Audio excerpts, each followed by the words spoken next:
Welcome to Whisper's Secrets. She emptied our bank account while I was stationed overseas. But she forgot who she married. Part 1. The email that changed everything. He was wearing my clothes, drinking coffee from my favorite mug, and sleeping in my bed, all while I was halfway across the world serving my country. It hit me like a sniper round to the gut. The subject line of the email was casual. Let's handle this like adults. No greeting. No explanation. Just a cold attachment labeled divorce_papers_final.pdf. And 3 lifeless sentences. I read it once. Then again. And once more. My name is Marcus, and that was how 13 years of marriage ended, with a damn PDF. I'd been stationed in Qatar for 5 months when Alina, my wife, decided to vanish from our shared life. She didn't wait for me to return. She didn't even wait for a phone call. Instead, she filed for divorce, drained every cent from our joint savings, and moved her new boyfriend into our house back in Austin, Texas. A house I paid for. A life I built. Gone, just like that. I closed the email, clicked my laptop shut with shaking fingers, and stared blankly at the beige canvas of my tent. Outside, the desert wind howled through the base like it knew something had been torn away from me. I sat there motionless for a long time. No yelling. No crying. Just silence. At 1800 hours, I still showed up for my shift. That's what you do when you're a soldier. You keep moving, even if it feels like your heart has been shot clean through. Yo, you good? My teammate Calvin asked, not looking up from his bowl of dehydrated noodles. Yeah. I lied. Just tired. But the truth was darker. This wasn't a crack in the wall. This was the wall collapsing. Signs I chose not to see. Looking back, I can't pretend it came out of nowhere. The signs had been piling up for over a year, subtle, like a slow poison. Alina stopped asking about my missions. She started working late, staying out longer with new friends she never named. She joined a spin class but never looked any more exhausted. She changed her phone passcode. Bought new dresses she never wore for me. When I asked about them, she brushed it off. I never argued. I'm not wired that way. I come from a long line of quiet men, speak less, listen more, strike only when you're sure. My dad taught me that. So I didn't confront her. I observed. I prepared. Long before I got on the plane to the Middle East, I made certain moves. Subtle ones. I opened a private bank account at a different credit union, started transferring bits of my paycheck into it every month, just a few hundred here and there. I secured our house deed in a safety deposit box. She never knew I'd taken her name off after refinancing with a VA loan. I also moved a few sentimental items from our home to my cousin's attic, my father's military medals, my mother's engagement ring, and a photo of my brother who died in uniform. The stuff that mattered. Still, I hoped it wouldn't come to this. That maybe the distance would clear our heads, make us remember what we had. Turns out, the distance just gave her space to replace me. When trust turns to focus. 2 weeks passed after that email.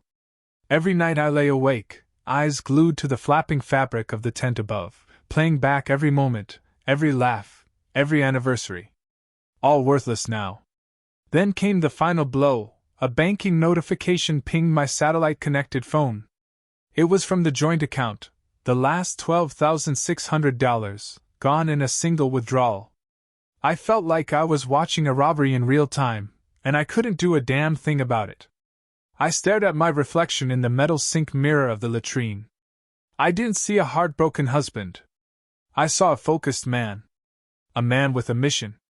That night I skipped chow, went straight to the communications tent, and called Ethan, an old friend, now a lawyer. She filed while I was deployed. I said flatly. Drained our account. Moved someone else into my house. His voice dropped low. You want legal firepower or tactical options? Both. The surveillance mistake she didn't know about. What Alina didn't know, and what I had almost forgotten myself, was that 6 months before deployment, I'd installed a new home surveillance system. Indoor and outdoor cameras. Cloud-based backups. She probably thought I'd disconnected them. She was wrong. I logged in and scanned through hours of footage. There they were. Her and him. A guy named Tyler, shaggy beard, stupid sunglasses, a beer belly and a smug aura of conquest. He was lounging on my leather couch, flipping through channels on the TV I mounted.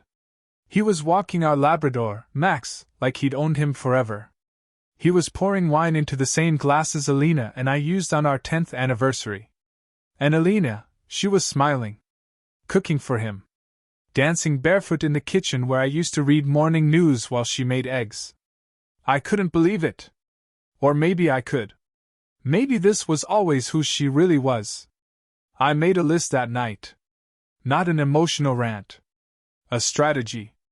Call Ethan. Check if the refinance application from last year was altered. Verify title ownership of the house. Change access credentials to everything she assumed I'd forgotten. Request emergency leave. I didn't want revenge. I wanted resolution, with precision. The trap starts to close. Within 5 weeks, I was back in the US. I didn't tell anyone. Not even my sister. I booked a small Airbnb under a fake name, used cash for everything. Ethan met me in person with a thick folder. 2 big things, he said. 1, she tried to refinance the house using a forged version of your signature, real sloppy too.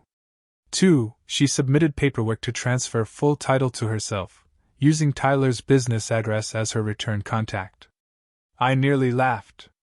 Tyler's business? Yeah. He flips houses. Or tries to. He's been sued twice for shady real estate deals. Guess what address they've been using to receive closing paperwork? No way. Yours. I closed the folder. She's trying to sell the house. Yup. Probably to one of Tyler's clients. Quick sale, below market, fake equity payouts, cash under the table. Classic move. Let's not stop them. Not yet. Ethan raised an eyebrow. You want to let this play out? I want them to feel like they've won. Right before they lose everything. I drove past the house that night.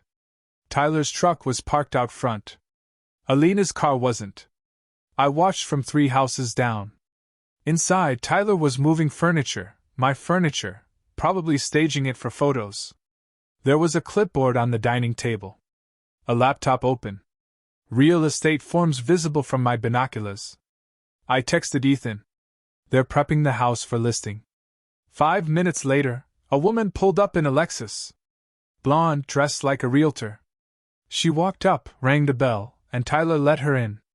I tapped the dash cam of my rental car to make sure it was recording. Then I whispered to myself. Showtime. Part 2. Every lie has a trail. You only catch snakes when you wait for them to slither out into the sun. I didn't flinch when Tyler let the woman into my house. I watched from the car dead still as they walked room to room. From the open living room blinds I could see her taking pictures, front foyer, hallway, kitchen, even the primary bedroom. She was smiling. Tyler laughed at something she said. Then, at the dining table, they sat down and reviewed what had to be listing papers. The woman was a real estate agent. No doubt about it. Ethan confirmed it when I sent her plate number, Catherine Delaney, licensed in Travis County. She worked quick-turn cash deals, the kind where you trade value for speed. She wasn't a con artist. But she was exactly the type people like Tyler use. I followed her out after she left, keeping my distance until she pulled into her office parking lot. Then I sent her an email from a burner address. Subject: Urgent, 452 Winding Cedar Drive. Are you aware the current occupants do not have full legal ownership of this property? Please verify title and VA restrictions before proceeding. Concerned veteran. I didn't sign it. Didn't have to. All I needed was a little hesitation in her next steps. Digging deeper, the paper trail. That night, Ethan and I spread out every document we had in the tiny Airbnb kitchen. The forged refinance application. A fake signature on a power of attorney. Transactions between Alina and an account that traced back not just to Tyler, but to another man named Jason Mendez, a known associate in multiple foreclosure scams. Jason Mendez? I asked. Flips foreclosed homes on the cheap. Ethan explained. Usually has a frontman with a clean image. I'm guessing in your case. Tyler. Alina's part in all this? Hard to say. She might have been duped, convinced this was some genius plan to protect herself financially while you were gone. But based on these signatures, these wire transfers, she's not innocent, Marcus. She's complicit. I ran my fingers over the papers. Names. Numbers. Lies. She tried to get me financially before even telling me she wanted out. Like I'm just a liability to be managed. She played dirty. But we're gonna outplay her. The surveillance that turned the tables. The next morning, I accessed the camera system again. This time, I enabled live audio monitoring. I didn't have to wait long. Tyler came downstairs in basketball shorts and slippers, scratching his belly like a king surveying his stolen kingdom. The doorbell rang. Catherine, the realtor, stepped in. Hey, just a quick thing before we list, she said. Someone sent me a weird message. Said the house isn't yours? Don't worry about that, Tyler said, brushing it off. The husband's military. He's deployed. We've got a power of attorney. Catherine hesitated. Right, but the VA loan. If he's the primary on it, that could get tricky. They don't like unauthorized equity withdrawal or property flips. Look, it's all handled. We've got the legal stuff squared. Just need you to run the sale through your guy. We'll close before the end of the month. That was it. I had it all. Him lying on tape, dismissing legal red flags, pushing a forged deal. And Catherine's worried tone? She'd be the first to cave once the feds started breathing down their necks. Setting the bait. That night, I made a decision. It was time to let Alina know the chessboard was shifting. I texted her from my old number. Short. Cold. Me, I'll be back in town next week. We need to talk. Alina, wait, what? You're not supposed to be home until July. Me, change of plans. Lots of things change, apparently. Alina, what's this about? Me, let's be adults about this. The irony wasn't lost on me. I could feel the panic behind her typing bubbles. Alina, you can't just show up. Things are complicated right now. Me, they're about to get a lot more simple. The meeting that wasn't. I arranged to meet her at a neutral spot, Riverside Cafe on 3rd Street, at noon. I never intended to show up. I just wanted to see what she'd do. At 11:50 a.m., she arrived, sunglasses, hair pulled back, tight black jeans, clutching her purse like it contained her last defense. She kept checking her phone, scanning the parking lot. I watched her from the rooftop of the adjacent parking garage. She waited 25 minutes. She was swaying by the time she left. That evening, she called. I didn't answer. Then she texted. Alina, what are you doing? Why all the games? Me, you'll understand soon enough. Alina, this isn't fair. We had problems, yes. But I didn't mean to hurt you. Me, did you mean to sell the house behind my back? Or forge my name? 10 minutes. No reply. Then, Alina, it was Tyler's idea. He said you didn't care about me anymore. That you had someone else overseas. Me, you believe everything you hear, huh? Alina, I was scared. I thought you'd leave me with nothing. Me, no, you chose to take everything. The FBI get involved. The next morning, we met with a contact Ethan had arranged, a local FBI agent named Rachel Mora who specialized in real estate fraud and military financial abuse. We gave her the forged signature scans, the cloud-stored surveillance footage, the financial transfer records, Tyler's past civil lawsuits, Catherine's recorded hesitations.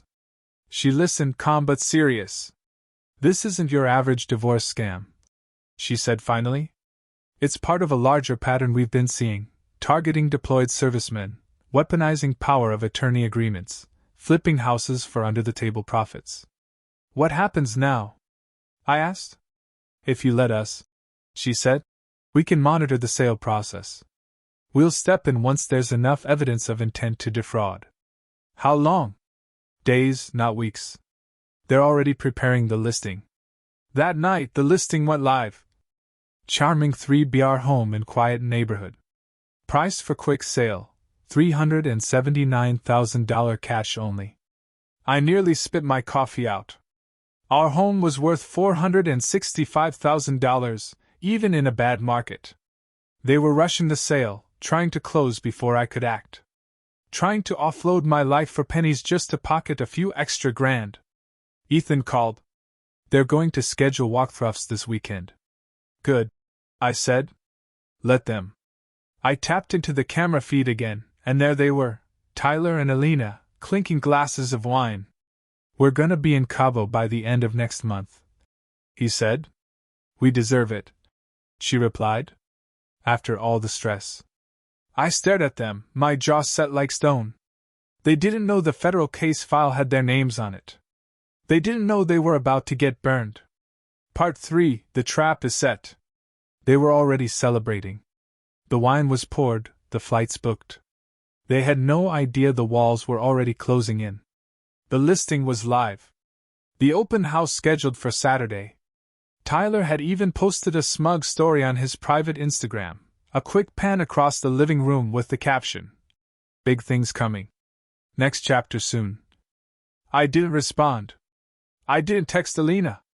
I didn't warn her, scold her, beg her, or even mock her. Why? Because now, the game wasn't about heartbreak. It was about precision. Timing. Detonation. Infiltrating the open house.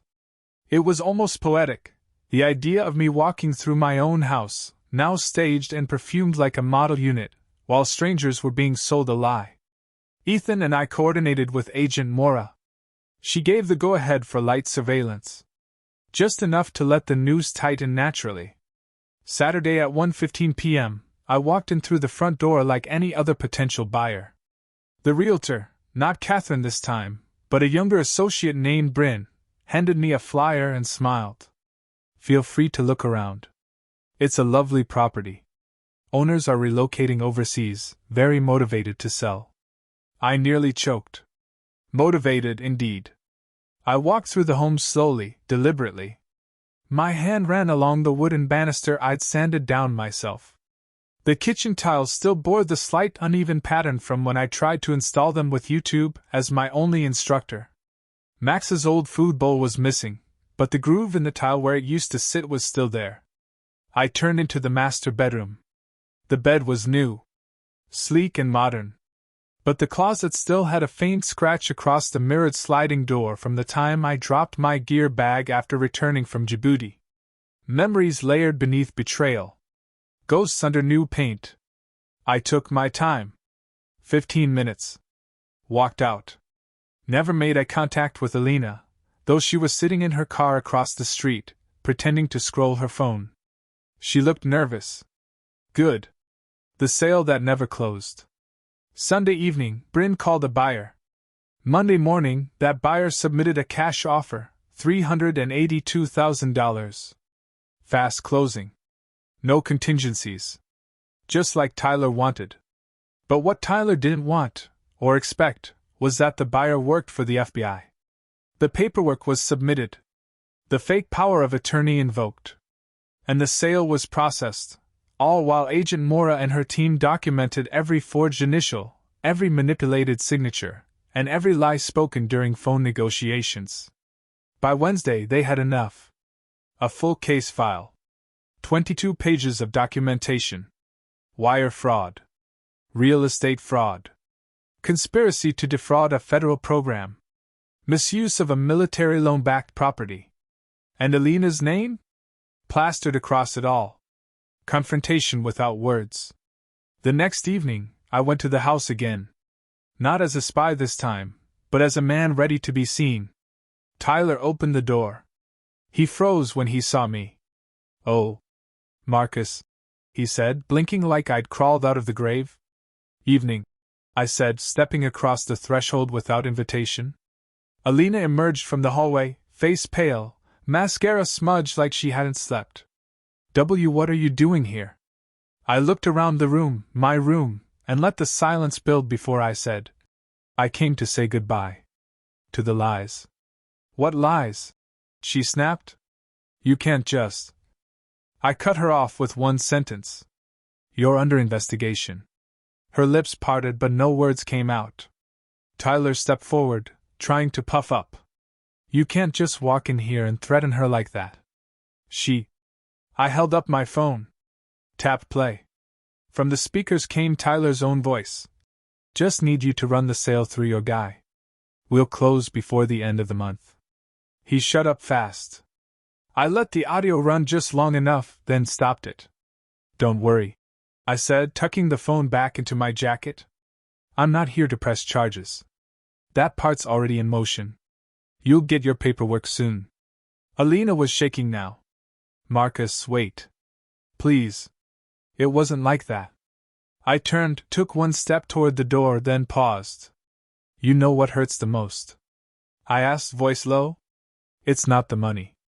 Not the house. Not even the lies. It's that you didn't think I'd survive this. But you forgot who I am. And then I left. The arrest. Friday morning? 6:42 a.m. FBI and local PD arrived at the house in unmarked vehicles. I didn't go. I watched from the hill just above the cul-de-sac, parked behind a row of evergreens. Alina was dragged out in handcuffs, crying, trying to cover her face. Tyler didn't get the courtesy of tears. He screamed and kicked like a child being dragged from recess. I filmed the whole thing. For my own peace. Not to post. Not to brag. Just to remind myself that truth doesn't need to shout to be heard. Later that day, I met Ethan for lunch. Agent Mora joined us halfway through. She brought a folder. Tyler flipped. She said? Said Alina planned everything. Showed us the fake signatures. The offshore account she set up in Belize. I blinked. Belize? Yeah. Turns out she was planning to leave him too. Ethan whistled. Cold. Agent Mora nodded. But there's something else. She handed me a page, a transaction record. There, in black and white, was a $6,000 wire transfer from Alina, to a name I hadn't seen before. Kenneth Draper. I looked up. Who the hell is Kenneth Draper? I asked. Agent Mora folded her arms. We're trying to find out. But based on early leads, he may not be just some financial contact. What do you mean? She hesitated. Then said, we think he's been involved with Alina for years. Before Tyler. Maybe before you even deployed. My stomach dropped.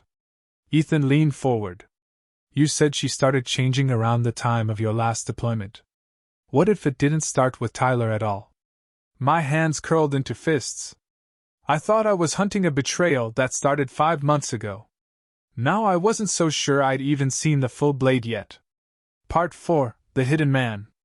I thought I was untangling a simple betrayal. But every thread I pulled revealed another knot I didn't know existed. Kenneth Draper. The name stuck in my brain like a splinter. He wasn't on any of our shared accounts.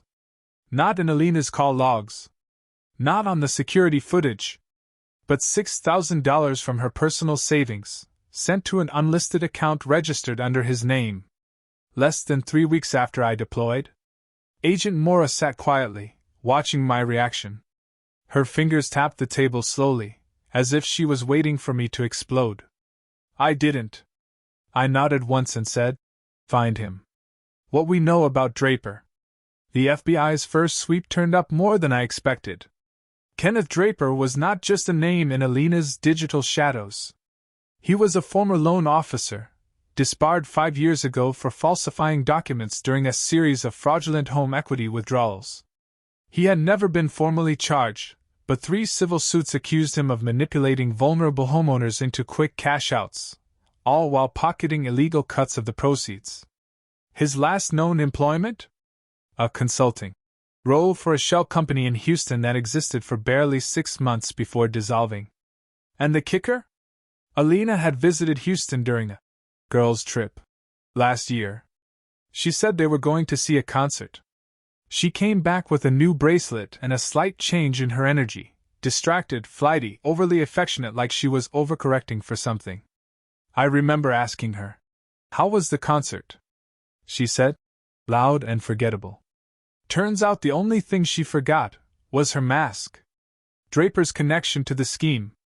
Agent Moore broke it down for me in brutal simplicity. We believe Draper acted as the architect. Tyler was the bait. Your wife, the access point. Together, they created a triangle of fraud. You were the stable soldier. The unmonitored asset. The VA loan, your salary, your absence, all of it made you the perfect mark. It wasn't random. It wasn't an impulsive betrayal. It was a targeted operation. Alina didn't fall into Tyler's arms out of loneliness. She was groomed into this, or worse, she was a willing participant from the start. You think she's the victim? I asked Maura. She shook her head slowly. I think she started off manipulated. But somewhere along the way, she took the wheel. A letter from jail. 3 days later, I received a handwritten letter. It was from Alina.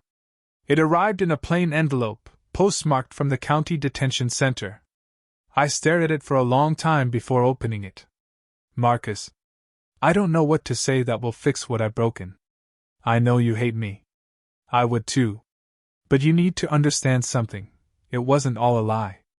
Not in the beginning. Not until I met Kenneth. He made me believe you were hiding things. That you were going to leave me first. That you were already preparing to abandon me. He told me Tyler was a decoy, a shield, so you wouldn't see what was coming.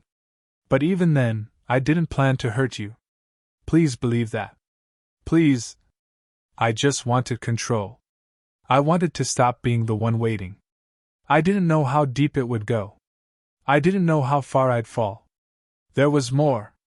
Apologies. Memories. A mention of our first trip to Oregon. But no confessions. No specifics. No names. Just fog and guilt. I folded the letter and slid it into my drawer. I didn't cry. I didn't even feel the flicker of hope. All I felt was confirmation. She wasn't just lost. She was willing to follow a predator if it made her feel powerful. The search for Draper begins. The FBI launched a formal investigation into Draper's whereabouts. He wasn't in Houston anymore. In fact, he wasn't anywhere easily traceable.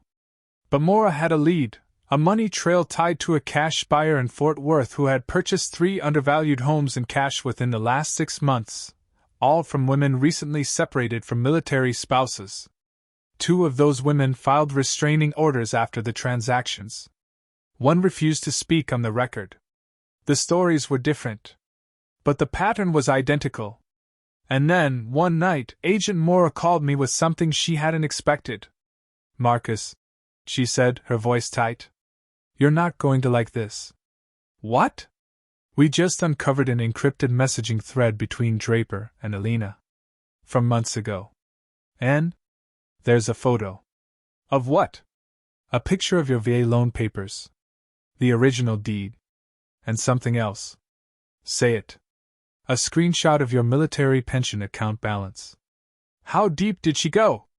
It hit like a blunt object to the chest. She didn't just betray my trust. She handed over the keys to my future. My career. My benefits. My retirement. That wasn't emotional cheating. That wasn't even financial fraud. That was espionage. She gave Draper access to everything I'd built over 20 years of service. And in return, she got, what? A flight to Houston? A promise of independence? A plan that blew up in her face? I didn't know. And I didn't care. Because now, Draper was mine. I stared at the screen as Maura forwarded me the image. It was pixelated, dark, probably captured with a phone camera. But in the bottom corner of the frame, I could see her hand holding the pension document. Nail polish I recognized. A scar on her wrist I remembered bandaging after a kitchen accident in 2016. It was real. She had done this willingly. And as I zoomed into the image, I noticed one more thing. Behind the documents, on the hotel table, was a hotel room keycard. Hilton Garden Inn, Fort Worth. Room 314. I looked at Maura. When was this photo taken? She checked the timestamp. 17 weeks ago, she said. Same weekend she told you her aunt was in the hospital. I stood up, grabbing my jacket. Where are you going? She asked. To finish what she started. Part 5, Fort Worth, room 314. She thought I was fighting a divorce. She didn't realize I was preparing for a war. The drive to Fort Worth was quiet. Just me, the hum of the road, and a growing fire in my chest. I wasn't sure what I expected to find, or even what I'd do when I got there. But I needed to see the place. The room where my life was sold off like surplus equipment. I pulled into the Hilton Garden Inn parking lot just after midnight. It looked exactly like it had in the security footage Maura had recovered: bland stucco walls, sterile lighting, a forgettable entrance that hundreds of guests passed through without thinking twice. Room 314 was on the third floor, at the end of a quiet hallway. I didn't try to go in.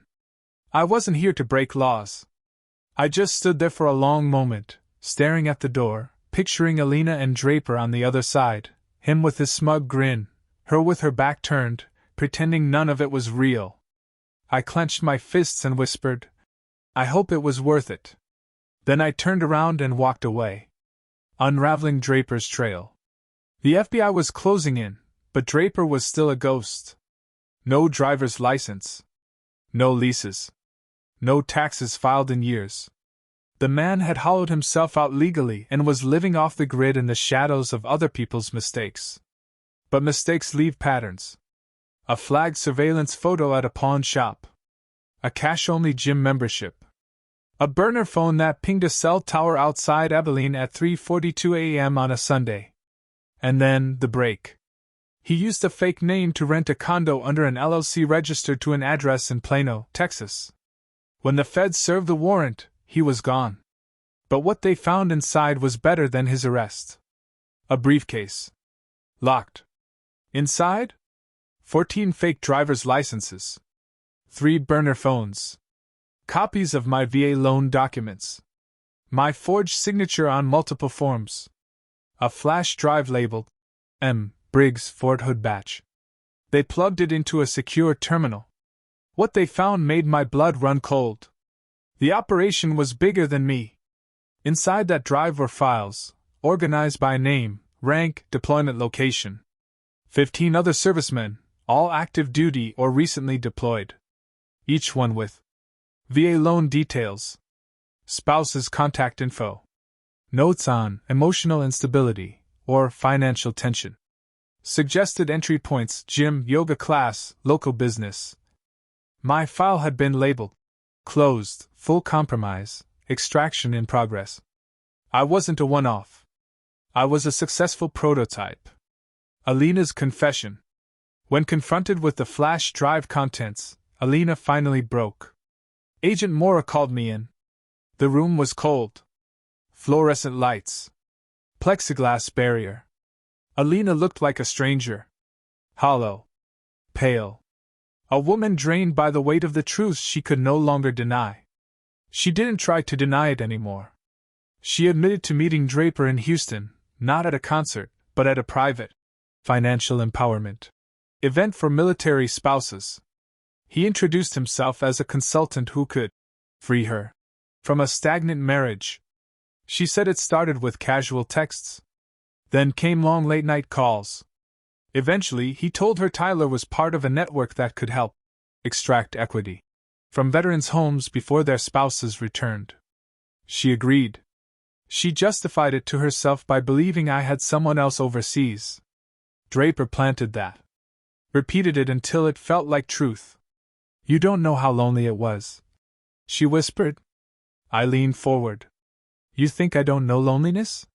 Try counting your heartbeats in the dark on a base 7,000 miles from home, while wondering why your wife stopped saying she missed you. She looked down. I was weak, she said. No. You were cruel. You chose betrayal over boredom. A new target emerges. The FBI began building a federal conspiracy case. But Draper was still missing. That changed when Mora called me at dawn. He resurfaced. Where? New Mexico. Small town near Ruidoso. He used a burner card to check into a cabin. Paid for one night. Cabin manager recognized him from a news article. Called it in. Did you get him? We're sending a team now. I was silent for a moment. Then I asked, Can I come? There was a long pause. Then she said, Off the record? Always. The confrontation. When we arrived at the cabin, the sky was gray. Mist clung to the trees. The cabin itself was rustic, rundown, half hidden behind a row of pines. FBI agents positioned themselves silently. Mora turned to me. He's alone. If you want to speak to him first, you've got 3 minutes. I stepped forward. The cabin door was slightly ajar. Inside, Draper sat at a table, sipping coffee like this was all normal. He looked up and smirked. Ah, the hero husband. I said nothing. Just stared at him. You know, he continued, most guys don't even notice when it starts. But you were careful. You made it harder. Hard enough? I asked. He shrugged. You won the battle. But the war's just beginning. I'm not here to win, I said. I'm here to end you. Mora stepped in behind me. Time's up. Draper stood, hands raised. You got your trophy moment. Take your shot. I walked away without looking back. 3 days later, I received a package in the mail. No return address. Inside was a single USB drive. I plugged it into a secure system. It contained one file, a video. Draper, sitting in what looked like a warehouse. I made backups, he said to the camera. If anything happens to me, if I go down, these files go live. Every name, every account, every home. You think I didn't plan for this? He smiled. You might have saved your house, Marcus. But the others? You better hope the system works, or everything burns. The screen went black. I called Mora. We have a problem, I said. Part 6, What Remains After the Fire. Sometimes justice isn't a gavel. It's a slow, grinding engine that crushes everything in its path until the truth has nowhere left to hide. The video changed everything. Draper wasn't bluffing, the FBI confirmed it within hours. The USB he'd sent contained encrypted archives with dozens of folders, each tagged with names, dates, and reference numbers. They weren't just random victims. They were military targets. Each folder held scans of bank statements, forged deeds, fake POAs, even surveillance photos, all sorted, time-stamped, and in some cases annotated with messages like, "Use this one next," or "Wife seems resistant, try isolation angle." The operation had spanned 3 years. 29 confirmed victims. Some had lost homes. Some had lost retirement funds. One had taken his own life after returning from deployment to find an empty apartment and 6-figure debt. The war at home. Draper had leverage, and he knew it. The FBI now had to proceed delicately. They couldn't just bury him in charges. They needed to dismantle the web without triggering a full leak. Federal agents worked 18-hour days to recover stolen funds, alert victims, and lock down remaining co-conspirators. Meanwhile, Draper negotiated. He offered full cooperation in exchange for a reduced sentence. Agent Mora was furious. He's playing it perfectly, she told me. He knows the optics. He's the devil holding a fire extinguisher. Then let him burn with it, I said. She nodded, but we both knew the truth. He wouldn't burn. Not the way he deserved. Alina's fate. Alina accepted a plea deal. 5 years probation. Full financial restitution. Lifetime ban from handling military loan instruments. Mandatory fraud rehabilitation counseling. Community service, 400 hours with a veteran reintegration program. I watched from the back of the courtroom as she signed the deal. She didn't look up once. Not even when the judge read my name aloud during the summary of victims. Outside, she caught sight of me. For a second, our eyes locked. There was no anger in hers. No sorrow either. Just emptiness. Like someone watching their own reflection in a window and wondering how it all shattered. She never reached out again. Tyler and the others. Tyler flipped completely. Gave up names, messages, emails, burner numbers. Turns out Draper had used him in 4 separate cases. He'd been the bait every time the affair partner used to break a home from the inside. He served a 1-year sentence at a low-security facility. Then disappeared to Idaho, last I heard. Catherine, the realtor, lost her license and took a financial ethics plea to avoid jail time. She testified against Draper at the federal level. Others, bookkeepers, fake notaries, middlemen, followed. Most got lesser sentences in exchange for full transparency. The network collapsed from within. The military's response. The Department of Veterans Affairs launched a full review of their mortgage protocols. New safeguards were added. Cross-checks between deployment records and sudden property transfers were implemented. They named the new policy initiative after one of the victims who had taken his life. I attended that memorial. I stood at attention in a quiet row of men who had all lost something we couldn't put into words. And as the flag was folded and handed to his widow, I knew the truth. We fight wars overseas. But some of our hardest battles happen right at home. Life after the smoke. I sold the house. I couldn't live there anymore. Not after the footage. Not after the lies. I took the equity, added it to my restored savings, and bought a small plot of land near the Oregon border. Nothing big, a cottage, a shop, 10 acres of pine and silence. Max, my Labrador, came with me. He was thinner, older, but still loyal. Just like me. I took up woodworking again. Built chairs for neighbors. Restored antiques for a retired couple down the road. Simple things. Things that stayed fixed once you repaired them. Ethan visited once a month. Maura called sometimes too, mostly to update me on restitution cases. I helped testify in 2 more hearings. One night, I received a small box in the mail. Inside was a metal Navy cross. And a note. You don't know me. But because of your case, I got my house back.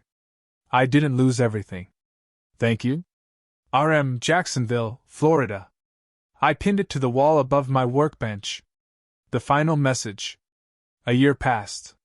Then, one evening, my phone lit up with a number I didn't recognize. I hesitated, then answered. It was Agent Maura.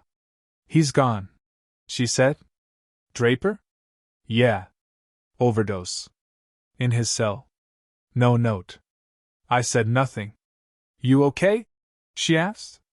I thought about it for a moment. Then said, no. But I'm done. And I hung up. One last envelope arrived, months later. No return address. Inside was a photo, Alina, sitting on a bench with a blank stare. No words. No note. Just the image.